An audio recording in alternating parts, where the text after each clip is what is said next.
Okay, so this is the mixture done. Now what you need to do is you need to make the dough. So take as depending on the number of momos you want to make, take some dough. This is maida. Try and make it with maida. People like to use atta as well, but I prefer maida.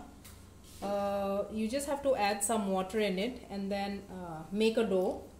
I'll just show you how the dough needs to look like.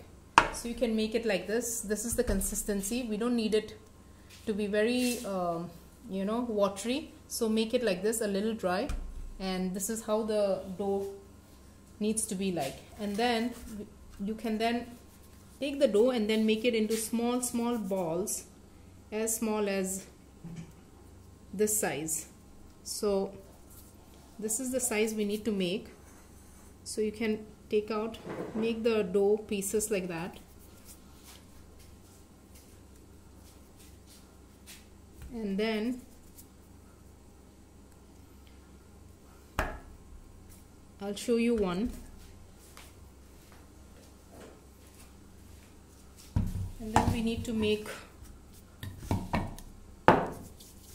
so just roll it with your hand,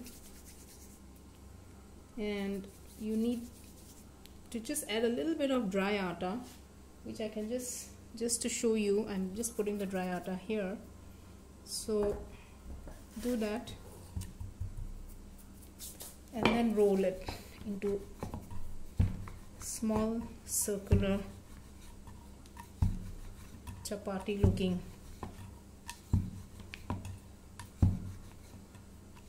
So this becomes like a miniature chapati.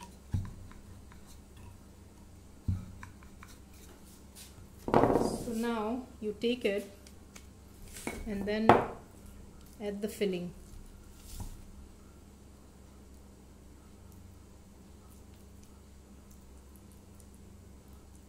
So make sure that you don't overstuff it. And then this is the easiest way of making the shape of the momo. Just hold it with your fingers like this, and then use your thumb and your forefinger and then wrap it like this.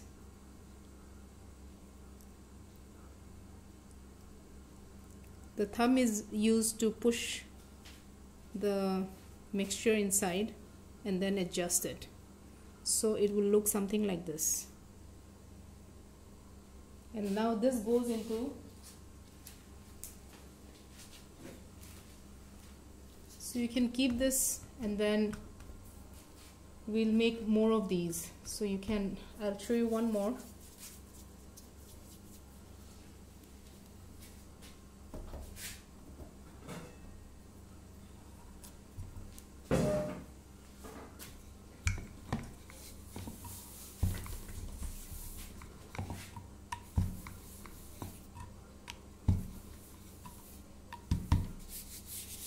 Make sure it's dry, otherwise it sticks.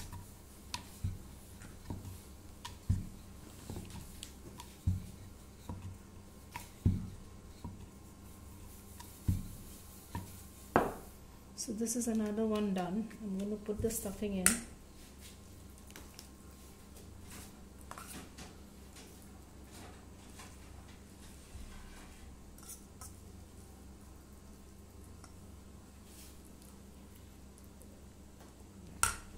So then I make the shape again, hold it like this,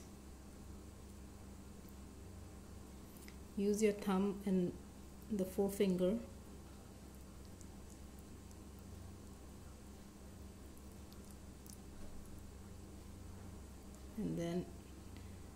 and the trick is not to leave any gap.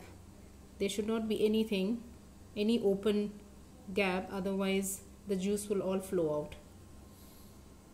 And then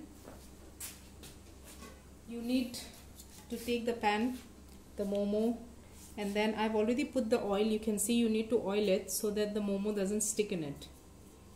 So, and then you put it one by one and try and put some gap in it like that.